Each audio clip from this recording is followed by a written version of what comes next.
faith of any kind always comes by hearing. You didn't believe you were dumb till you heard you were dumb. You didn't believe you couldn't learn till you heard somebody say you couldn't learn. Your unbelief is a result of something you heard about yourself. And the more you heard it and rehearsed it and even argued about it and said you didn't believe it, every time you face a challenge, tell me the truth, don't those voices come back up? Every time you hit a low place, don't those voices come back up again?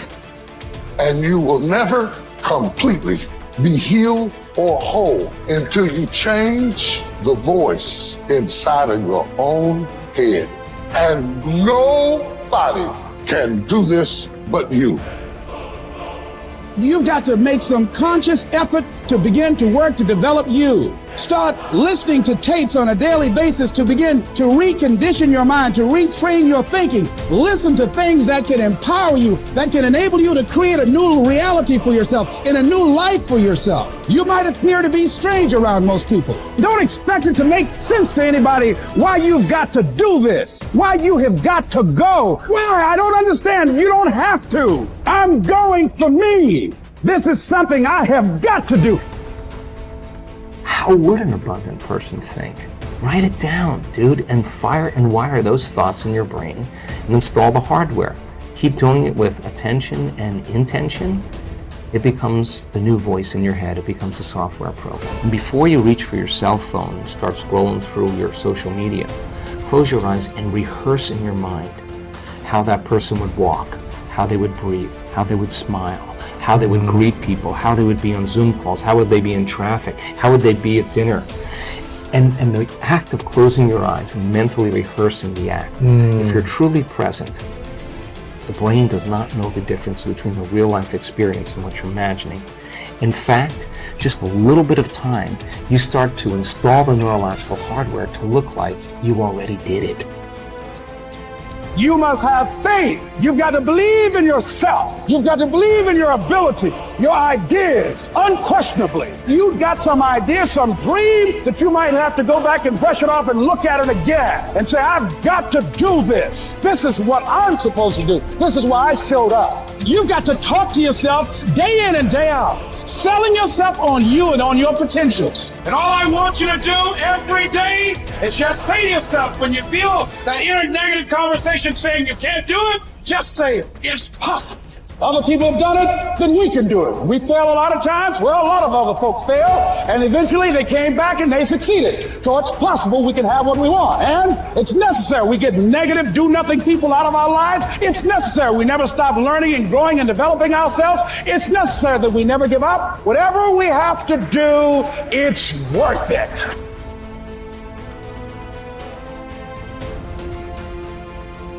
You have power over your mind, not outside events. Realize this and you will find strength. When you arise in the morning, think of what a privilege it is to be alive, to think, to enjoy, to love. The soul of a man harms itself, first and foremost, when it becomes, as far as it can, a separate growth, a sort of tumor on the universe. Because to resent anything that happens is to separate oneself in revolt from nature, which holds in collective embrace the particular natures of all other things. Yes, keep on degrading yourself, soul. But soon your chance at dignity will be gone. Everyone gets one life. Yours is almost used up, and instead of treating yourself with respect, you have entrusted your own happiness to the souls of others. Everything of the body is a river. Everything of the soul is dream and vapor. Life is war and the abode of a stranger.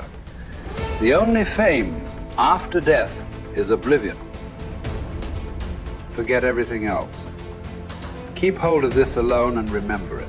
Each of us lives only now, this brief instant. The rest has been lived already or is impossible to see.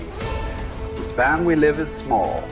small as the corner of the earth in which we live it, small as even the greatest renown, passed from mouth to mouth by short-lived stick figures, ignorant alike of themselves and those long dead. It's the programs in the first 7 years of your life that actually started in the last trimester before you were born. The fetus is already learning. I go, these programs downloaded in the first 7 years control the character of your life. And I go, okay, what programs did you get? I go, well, wait a minute. What program did you get before you were born? Your life is run by programs and you have no conscious awareness of these programs because your conscious mind wasn't working when the downloads were occurring.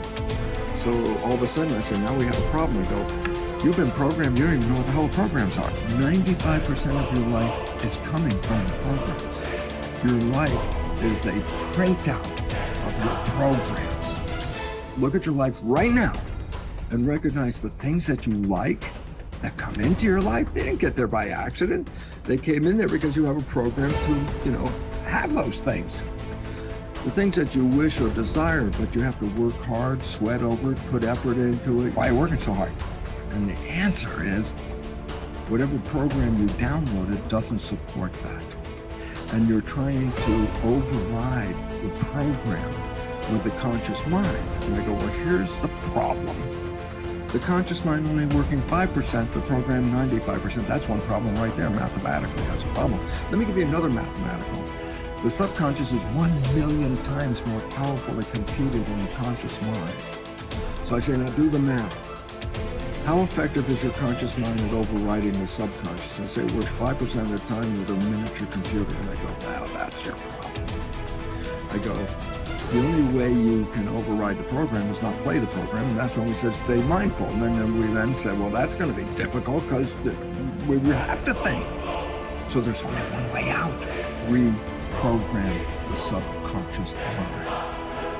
If you would put wishes and desire programs into the subconscious mind, that means that that program will be operating 95% of the day. Meaning, whether your conscious mind is in control saying, these are my wishes and desires, or the conscious mind's thinking, then the subconscious mind comes in and says, these are my wishes and desires, then guess what? Then 100% of your life you're living wishes and desires.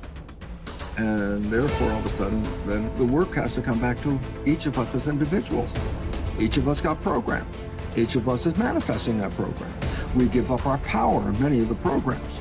A fine example is, you were sick as a kid, and just like your parents and any other family members, when you were sick, you went to the doctor. And I go, that's a habit. I said, what does it mean? It says, you learn this in the first 7 years. The program, it says, when you're sick, you give up this power and you go to that doctor and you accept the doctor as the power over you. Because when it came to health, it's like, no, you don't do it. The doctor does it. That's the program. I say, so what's the point? You have given up power over the control of your life and have given it to the truths, quote unquote, offered by the doctor. I go, significance. I go, the doctor misreads your diagnosis and then tells you, oh, I'm sorry, you only have 3 months left to live. And I go, significance. 95% of the day, the program says the doctor is the correct one, the truth. What do I know? The doctor knows. What do I know? So 95% of the day, then your belief system is going to do what? Take the words of the doctor and manifest them as truth. I go, what's that mean? Well, you're going to die in about 3 months. I go, from what? I go, hey, that was a misdiagnosis. You're still going to die because your belief system will manifest an illness that will terminate. Cancer, for example, is not due to any genes. There's no gene that causes cancer. The genes are correlated with cancer. Well, what causes cancer? I say disharmony and repressed anger is one of the big ones. I go, so then I say the genes didn't cause it? I say no. So I say, then what caused it? I say my consciousness. I say, what? Repressed anger, And I go, so what? I say, well, change consciousness, and guess what? You can go into remission. The cancer will go away as soon as you change the consciousness. And all of a sudden it's like, I thought I was a victim of the genes. I said, that's a program. And that is totally incorrect. Because as quantum physics says, consciousness is creating our life experiences. And as the new biology, which I'm familiar with, called epigenetics, is how consciousness controls the genetics. And all of a sudden I say, oh, well then biology and quantum physics now share the same story. Yeah, you're creating this. And then the idea is that if you look at the creation and you're not happy with it, don't go out and blame the creation, because you never saw that you were participating in a way invisible to you that led to this expression. If you want to change it, you have to change you, and then the environment will change.